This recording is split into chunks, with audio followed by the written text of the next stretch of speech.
marks the 71st anniversary of the Battle of Midway, and the Pacific Aviation Museum at Pearl Harbor is putting on a special program to commemorate the battle. And here to tell us more is the author of Shattered Sword, The Untold Story of the Battle of Midway. And let us welcome this morning Jonathan Parshall. Good morning, Jonathan. Thank you so much for joining us. Appreciate it being here. So let's talk about this battle. Many stories have been told from it, and some have said it really turned the tide in the Pacific War, but you take a little bit of a different angle here, right? Right. Well, and actually the title of my talk tomorrow is going to be talking about the turning point in the Pacific, because that's really what Midway represents.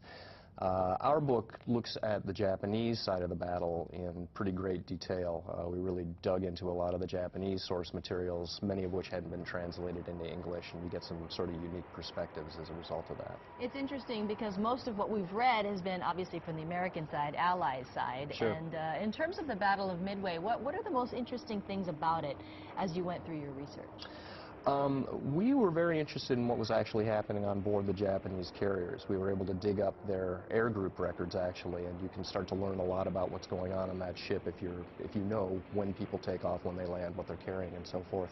I guess one of the biggest revelations that came out of this was that at the moment of the climactic dive bomber attack against the Japanese carriers, they were not, in fact, ready to counterattack against our own carriers. That was a piece of mythos that had been built up over decades, and it turns out that when you really look at the research, it's not true. How do you think most people will react when they see the different side or the untold story of the Japanese side? I think actually it just sort of helps clarify the meaning of the battle as a whole. I mean, that's just one facet that we go into, but there are a lot of different things that come out of the battle as a result of that as well.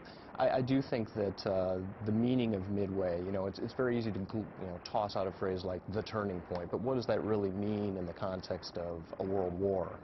Can you really have a turning point in a war that maybe the outcome is almost preordained because the disparity and the power of the two sides is so vast? So those are some of the things that we're going to explore in my talk tomorrow. And so you're going to be there tomorrow, the Pacific Aviation Museum. That's right. It's a book signing, and it starts at 4 o'clock, right? Yep, and then I'll be doing my talk at 6:30. All right. Well, Jonathan Parshall, thank you so much for joining us. I really appreciate your time. Thanks for having me.